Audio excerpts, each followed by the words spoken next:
faux semblants, pas jouer sur les prénoms. Dans certains lycées, il y a des gardiens de la loi islamique.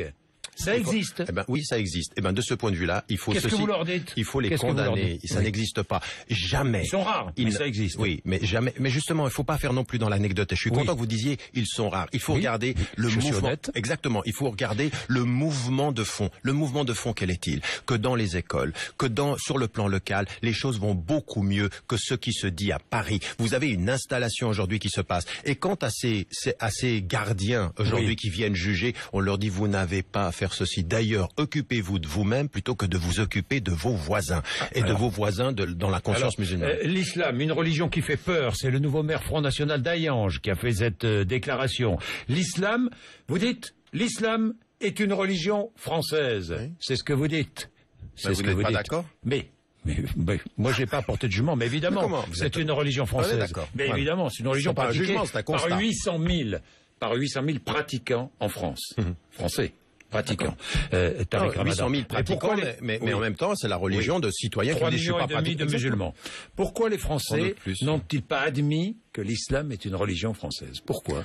Parce qu'il y a un vrai problème avec la France. C'est justement ce que je vous dis, on est dans un débat passionné et il a 3 sources. La première des sources, c'est qu'en France, la question du religieux est une question qui a toujours été passionnée. Mais avec le catholicisme, avec les tensions. D'ailleurs, c'est ce qui est contenu dans votre livre. Exactement. Deuxième élément qui est très important, et on en parle aussi dans le livre, c'est la relation avec la colonisation. Parce que le problème, c'est pas uniquement l'islam. Il faut à un moment donné aussi désislamiser un vrai problème de colonisation et de rapport à l'arabe, de rapport à l'africain, à l'ancien colonisé. On a un vrai problème de ce point de vue-là. C'est difficile, après 4 générations, d'admettre que celui qui hier, au sud, était un colonisé, devienne maintenant noir, arabe et ait les mêmes droits. Et ça, c'est une tension qui est liée à un passé. Et puis la troisième des choses, c'est qu'aujourd'hui, comme on n'a pas de projet social, comme aujourd'hui la gauche comme la droite, quand on voit le discours de Valls, quand on entendait Sarkozy hier, qu'est-ce qu'il nous propose comme justice sociale? Qu'est-ce qu'il nous propose pour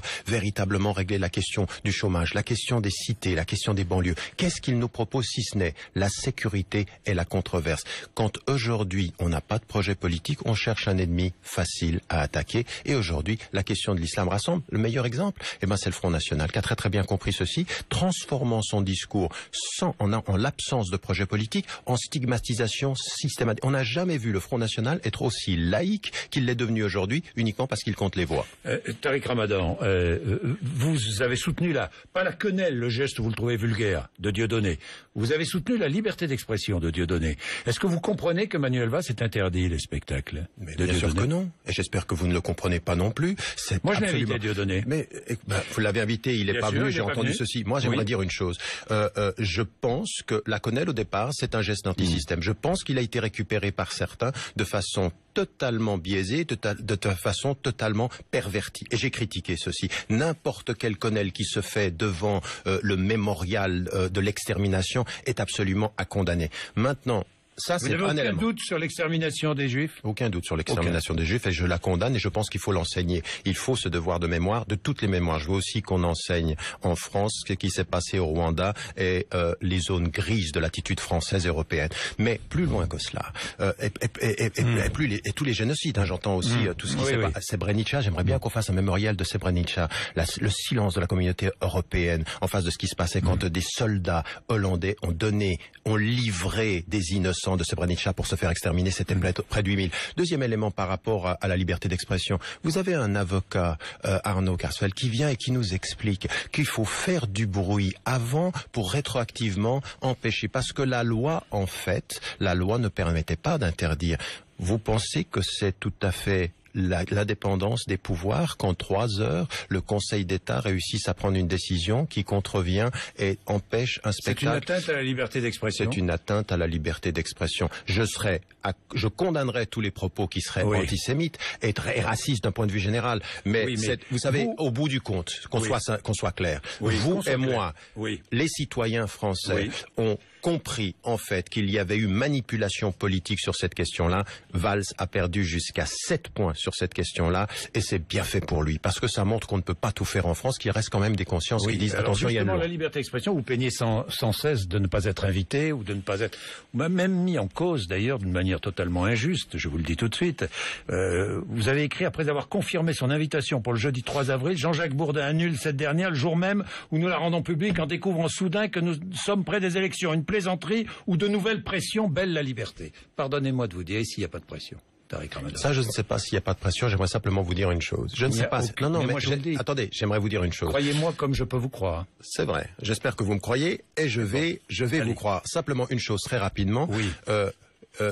Toutes les universités françaises m'interdisent de parler, des étudiants qui mettent mon nom dans des travaux de recherche, on leur demande de l'enlever, et des émissions, effectivement, me le disent, des animateurs me disent qu'il y a des pressions, que les services politiques, que les renseignements interviennent pour faire en sorte que, par exemple, récemment, une salle qu'on me l'enlève, chez des privés on va, et les médias, de ce point de vue-là, il y a des pressions. Donc je salue le courage pour vous de me réinviter. Non, mais parce que ça...